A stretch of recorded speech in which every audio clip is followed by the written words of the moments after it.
जय श्री राधे कृष्णा। प्रिय मित्रों, वीडियो को शुरू करने से पहले इस अमृतवाणी को सुनने से पहले अगर आप हमारे चैनल पर पहली बार आए हैं तो श्यामशिष दर्शन चैनल को अभी सब्सक्राइब कर लें और श्री कृष्ण जी के लिए वीडियो को लाइक तथा कमेंट में उनके नाम का जयकारा लगा। श्री कृष्ण मुस्कुराए और बोले, अर्जुन युद्ध करना तेरा धर्म है, लेकिन विजय या पराजय तुझे नहीं तेरे भाग्य को मिलेगी।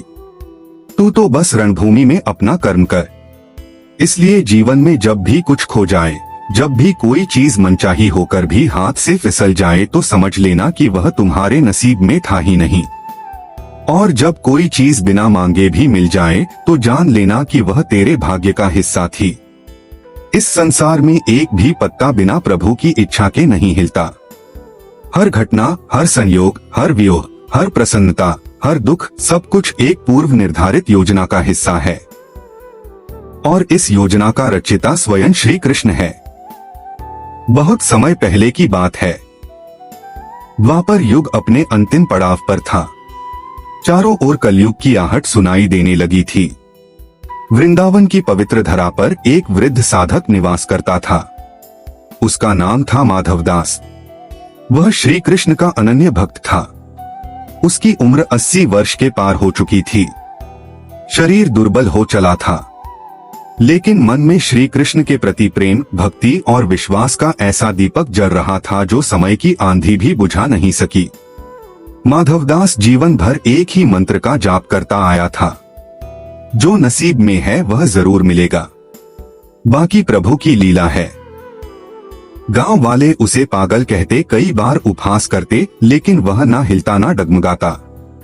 उसकी दिनचर्या बस कृष्ण नाम का स्मरण, राधा कृष्ण के भजन और अपने छोटे से आश्रम में तुलसी के पौधे को जल देना थी। एक दिन एक धनी व्यापारी अपने व्यापार के काम से मथुरा से लौट रहा था। उसका रास्ता वृंदावन से होकर जाता था। दिन ढल रहा था और सूरज पिघली हुई सिंदूरी रेखाओं में ढल चुका था। व्यापारी ने देखा एक वृद्ध साधक फटी पुरानी धोती कांपते हाथों से मंदिर की घंटी बजा रहा है और कानों में कृष्ण नाम गूंज रहा। उसने धीमे स्वर में कहा, बेटा, ना मैं यहाँ लाभ लेने आया हूँ, ना हानि से डरता हूँ। जो नसीब में है वह मुझे मिलेगा और जो नहीं है उसकी चाह करके क्यों दुख पालूं। कृष्ण जानते हैं कब क्या और कितना देना है। मैं बस उन्हें प्रेम करता हूँ, बाकी उनका काम है। व्यापारी ने उपहास किया, कृष्ण, अरे बाबा, अगर वह होते तो क्या तुम्हें इस दशा में रखते। देखो अपना हाल, तन टूट रहा है, खाने को नहीं, पहनने को नहीं, भला किस काम का ऐसा भगवान। माधवदास ने गहरी सांस ली और अपनी आंखें बंद कर ली। फिर बोले, बेटा, मनुष्य अक्सर वही देखता है जो आंखें दिखाती हैं, पर सच्चा भक्त वही है जो ईश्वर की मर्जी देखे। मेरा नसीब है कि वृद्धावस्था में भी कृष्ण नाम की माला मेरे हाथ में है। मेरा सौभाग्य है कि दुनिया ने मुझे त्यागा ताकि मैं अपना पूरा जीवन बस कृष्ण चरणों में अर्पित कर सकूं। जो नसीब में है वह कभी छूटता नहीं और जो नसीब में नहीं उसकी लाख कोशिश कर लो नहीं मिलेगा। इतना कहकर माधवदास तुलसी के पौधे के पास बैठ गए और कृष्ण नाम जपने लगे।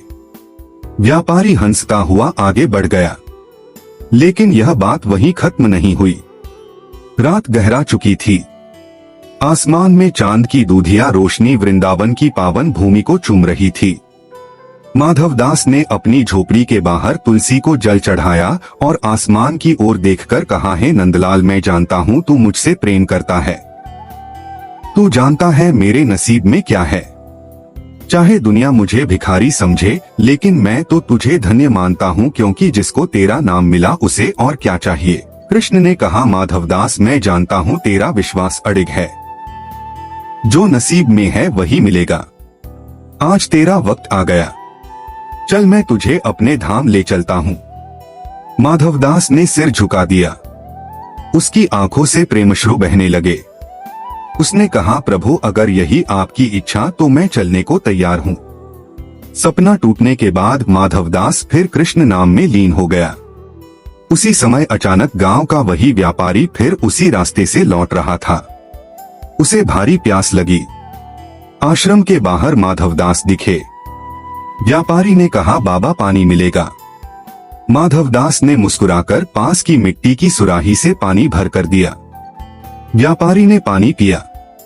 उसी सुराही में से उसे एक सोने का सिक्का भी गिरा दिखा। चौंक कर देखा तो सुराही भरी पड़ी थी।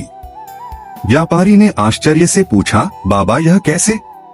माधवदास हंसकर बोले, बेटा जो नसीब में है वह कभी ना कभी जरूर मिलता है।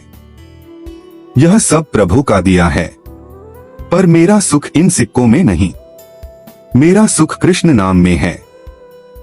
यह धन तेरा है, मुझे बस कान्हा चाहिए। इतना कहकर माधवदास पुनः कृष्ण ध्यान में बैठ गए। व्यापारी की आंखें भर आई। उसे उस बूढ़े साधक की सच्ची भक्ति और विश्वास ने झकझोर कर रख दिया। उसी पल व्यापारी ने भी जीवन में पहली बार कृष्ण नाम का जाप किया। कहानी का सार यही है, जो नसीब में है वह जरूर मिलेगा, वक्त आने पर मिलेगा, क्योंकि ईश्वर कभी किसी का भाग्य छीनते नहीं, बस समय की परीक्षा लेते हैं। कृष्ण ने गीता में कहा है, हे अर्जुन जो तेरा है वह तुझसे कोई छीन नहीं सकता और जो तेरा नहीं उसे कोई तुझे दे नहीं सकता। इसलिए कर्म कर, फल की चिंता मत कर। जो तेरे भाग्य में है वह तुझे वक्त आने पर अवश्य मिलेगा। इसीलिए जीवन में कभी भी किसी की दौलत, सुख या वैभव देखकर ईर्ष्या ना करें, क्योंकि हर प्राणी का अपना भाग्य, अपनी यात्रा और अपना समय होता है।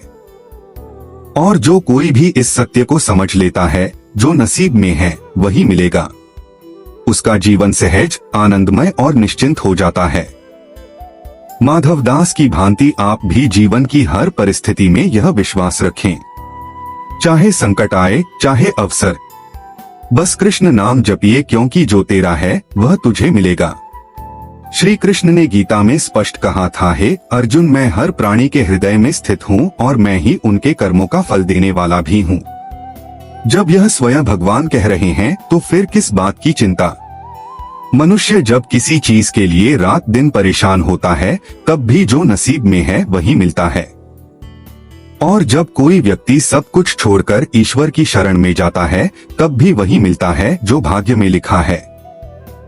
हाँ, अंतर इतना होता है कि पहला व्यक्ति दुखी रहता है और दूसरा संतुष्ट। जो लोग कहते हैं कि भाग्य को मेहनत से बदला जा सकता है, वे आधा सत्य बोलते हैं। मेहनत से जीवन की दिशा बदली जा सकती है, लेकिन मंजिल वही रहेगी जो नसीब में तय है।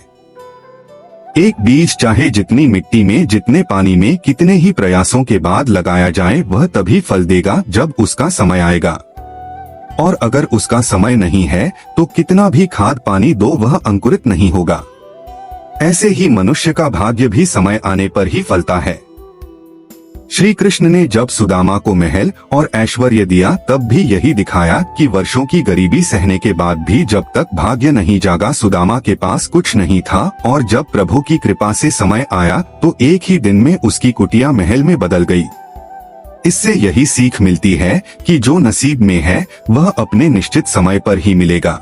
कई बार हम सोचते हैं कि दूसरों का भाग्य हमसे अच्छा है, वह इंसान कुछ नहीं करता फिर भी सुखी है। मैं परिश्रम करता हूँ फिर भी दुखी हूँ, परंतु यह तुलना व्यर्थ है, क्योंकि हर किसी की जीवन यात्रा अलग है, हर आत्मा का सफर अलग है। जो आज किसी को बिना मेहनत के मिल रहा है, संभव है वह उसके पूर्व जन्म के पुण्य का फल हो, और जो तुम्हें आज कठिनाई मिल रही है वह तुम्हारे पिछले किसी कर्म का हिसाब हो।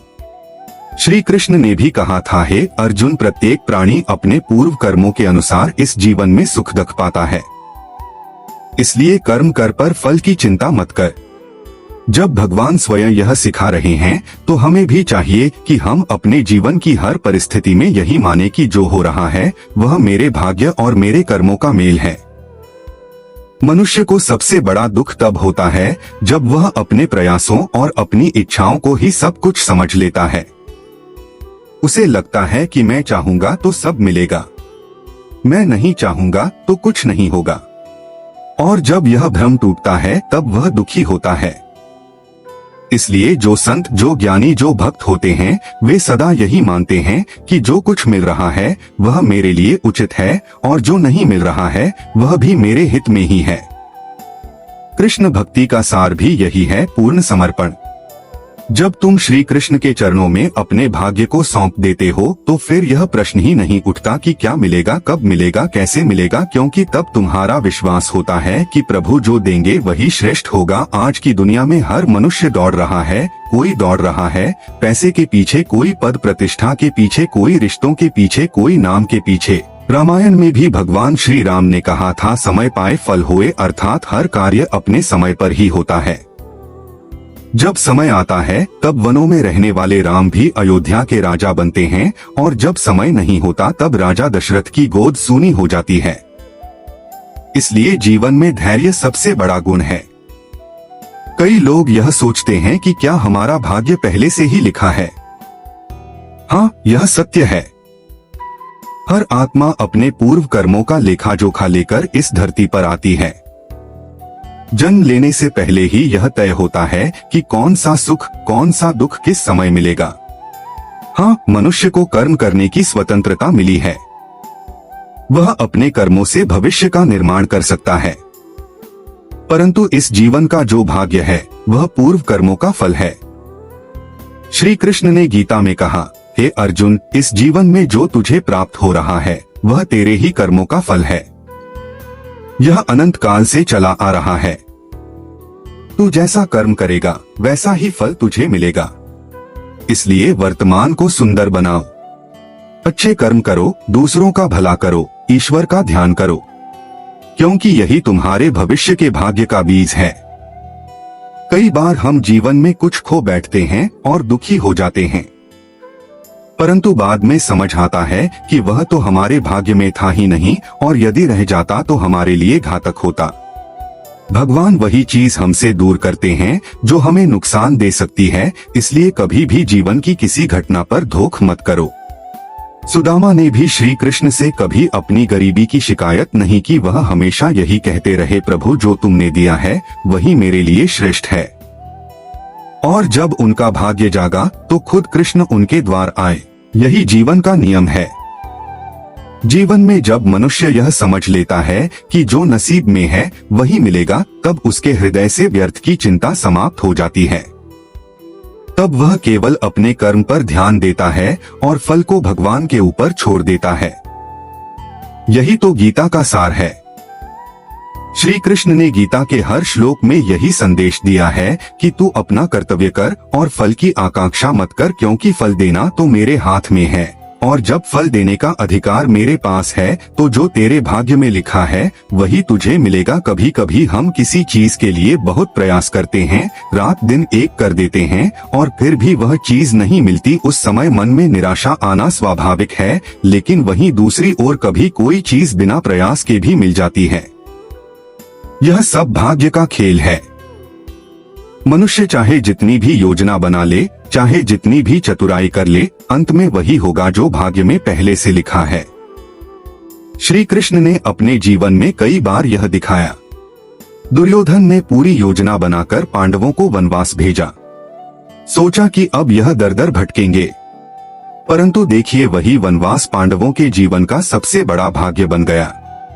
वहीं अर्जुन को गीता का उपदेश मिला, वहीं भीम ने हनुमान जी का दर्शन किया, और उसी वनवास के बाद महाभारत हुआ जिसमें पांडव विजय हुए। इसलिए जो हम आज दुख समझते हैं वही भविष्य में हमारा सौभाग्य बन जाता है, और जो आज सौभाग्य दिखता है वही कई बार भविष्य में दुख का कारण बन जाता है। मनुष्य का सबसे बड़ा अभिशाप है वर्तमान में जीना छोड़कर भविष्य की चिंता करना। श्री कृष्ण ने कहा था, हे अर्जुन, तू भविष्य की चिंता मत कर, क्योंकि भविष्य तेरा नहीं मेरा है। तू बस इस क्षण को पूर्ण रूप से जी, क्योंकि वर्तमान में ही तेरा कर्म है और मेरा साथ है।